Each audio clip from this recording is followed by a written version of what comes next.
Hablar de Rusia es sin duda hablar del siglo XXI. Rusia, que es actualmente un estado muy joven, que nace en los 90, a finales de los 90 se empieza a consolidar como estado, es sin duda un país, una nación que atrae el foco de la comunidad internacional. Y lo atrae no solo, y no voy a hablar de una monografía, no solo por su extensión, siendo el país más grande del mundo, no solo por ser una potencia nuclear, sino porque está situado en un contexto internacional importantísimo.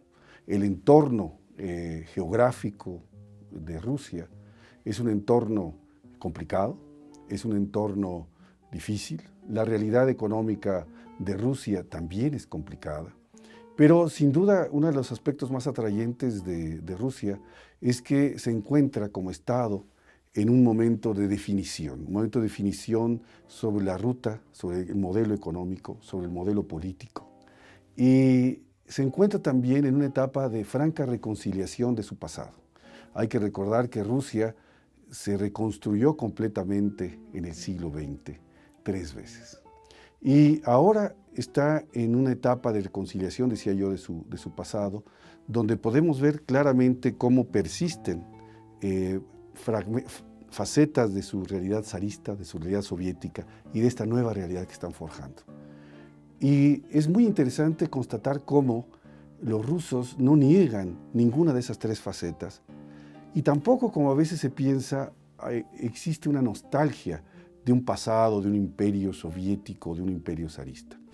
Sí hay, sin duda, la determinación rusa de tener un entorno geográfico seguro, amistoso, y ello es importante y ello hace que, como en ningún país tal vez, todas las políticas públicas de Rusia tienen un hilo conductor, que es la seguridad nacional.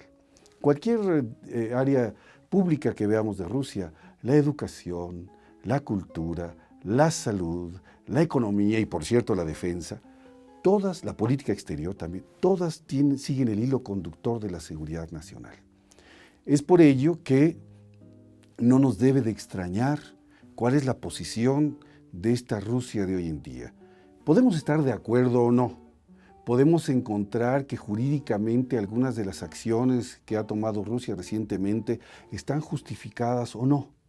Pero creo que nuestro deber como internacionalistas, nuestro deber como analistas es entender cuáles son los motivos subyacentes en algunas de las acciones que han sido tomadas. Y no solo me refiero al caso emblemático de Ucrania, sino en general a las acciones que tienen que ver con los temas financieros, los temas políticos internos, de política exterior, etc. Sin duda, cuando se habla hoy en día de Rusia, se tiene que pasar por reconocer de que Rusia propone, y yo creo que muchos estamos de acuerdo, por ejemplo, en que ya no hay cabida en el mundo para una potencia que domine. No hay ya más cabida a un mundo unipolar. Rusia propugna de una manera clara la existencia de un esquema multipolar. Y ciertamente Rusia se ve a sí misma como parte de ese esquema multipolar y ciertamente reconoce no solo a Estados Unidos, la Unión Europea, sino también a China como parte de ese esquema multipolar. Y por ello tiene una acción deliberada frente a la comunidad internacional para afirmarse, reafirmarse como una potencia en ese esquema multipolar.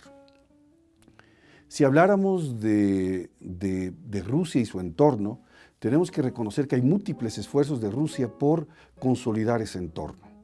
Tenemos que hablar de la Unión Euroasiática que acaba de arrancar ahora el 1 de enero de 2015 con la participación de Armenia, Belarus y Kazajstán, que tendrá a expandirse en el futuro y que es un intento de crear un espacio económico importante común.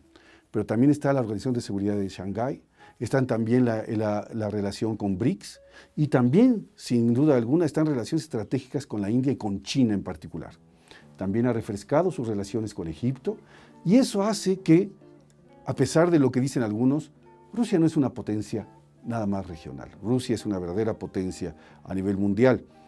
Ahora, sin duda tenemos que hablar, aunque sea brevemente, 3 palabras en relación con el caso de Ucrania. Ucrania y Rusia tienen una historia común y están, diríamos, usando una expresión coloquial, cosidos por la cadera.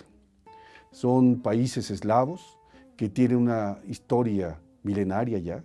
Hay que recordar que Rusia nació en Kiev, en el Kiev Rus nace hace 1000 años, y que esa tradición, esa cultura común, hace que la presente situación que está viviendo sea a la vez dolorosa, pero también difícil de solucionar, y sobre todo difícil de solucionar a los ojos de países que no participan de esa comunidad íntima entre los ucranianos y los rusos.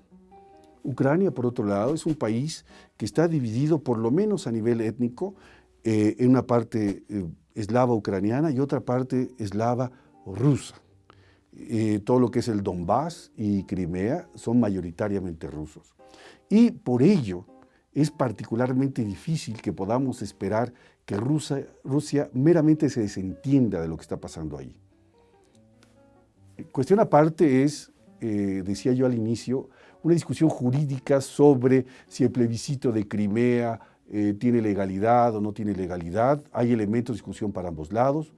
Yo, como embajador, no me erijo en juez internacional, no soy parte de la Corte Internacional de Justicia de La Haya, yo no me erijo en tal, simplemente reconozco que hay méritos en alguno en los 2 puntos. Por otro lado, también habría que recordar en algún momento que la llegada pues, bastante reciente de Crimea a Ucrania, que fue en 1954 bajo Khrushchev, también tiene ciertas connotaciones sobre si esa, digamos, donación de Khrushchev a Ucrania de Crimea era legalmente válida conforme a la propia Constitución de la Unión Soviética, y si eso hace que el Tratado del 97 de reconocimiento de fronteras era válido o no. Pero bueno, haciendo aparte esas disquisiciones jurídicas importantes que la comunidad internacional ha estado analizando, hay que reconocer que hay un principio de realpolitik y de geopolítica que está jugando en todo esto, que es, hay que recordar que la península de Crimea, de más de 300 años que en 1954 celebró 300 años de pertenecer al Imperio Ruso, es un enclave importantísimo. Hay que simplemente ver un mapa y en el estrecho de Kerch, que está uniendo la península de Crimea, separa la península de Crimea de la Rusia continental, es el paso que comunica el mar de Azov con el Mar Negro. La importancia para la flota del Mar Negro de tener un paso sobre el estrecho de Kerch es fundamental. Y también hay que recordar, a veces se nos olvida, que Rusia ha tenido posesión de la flota, del puerto de Sebastopol desde décadas y que estaba en arrendamiento, y que por cierto un arrendamiento que le producía al régimen de Ucrania pues pingües ganancias en términos de contratos muy favorables en términos de suministro de gas y de petróleo. Ahora, también hay que recordar que había ya una presencia militar muy importante, más de 25,000 hombres armados de las fuerzas navales y terrestres rusas ya estaban en Sebastopol desde antes de los hechos. Entonces, hay que reconocer simplemente la realidad geopolítica, estratégica que para Rusia tiene Crimea. En ese sentido, quisiera nada más para terminar, sin profundizar, y lamento que no podamos profundizar en ese tema, pero sí señalar que en el conflicto con Occidente, con Ucrania y el Occidente en relación con Crimea, Rusia ha sido terriblemente consistente en su política. Otra vez, podemos estar de acuerdo o no, pero hay una línea conductora de su política exterior muy consistente. Y esa línea conductora tiene 2 líneas rojas. La primera, la anexión o el ingreso o el regreso, como le querramos decir, de Crimea a Rusia, a los ojos de Rusia, no tiene vuelta atrás. Esa es la primera línea roja. La segunda línea roja es el ingreso de Ucrania como miembro de pleno derecho de la OTAN. Eso es algo que también, como dice el presidente Putin, el hecho de que las fronteras de la OTAN, que la OTAN llegue a las fronteras con Rusia, es algo que, dicen ellos, atenta contra su seguridad nacional. Esa es otra línea roja. Y sobre todo cuando ven lo pragmático que ha sabido ser Finlandia como país no alineado, europeo no alineado, que hace frontera con Rusia. Para terminar, una palabra de la situación económica. La situación económica de Rusia, hay que recordar que es crítica ahorita, pero que no es una situación crítica por las sanciones europeas y norteamericanas. La situación económica en Rusia se estaba deteriorando, reconocida por todos los analistas, por el Banco Mundial, por el Fondo Monetario Internacional, los propios rusos, ya es pre-Maidán. Ya venía una situación crítica y sí, se ha agudizado ahora después con las sanciones.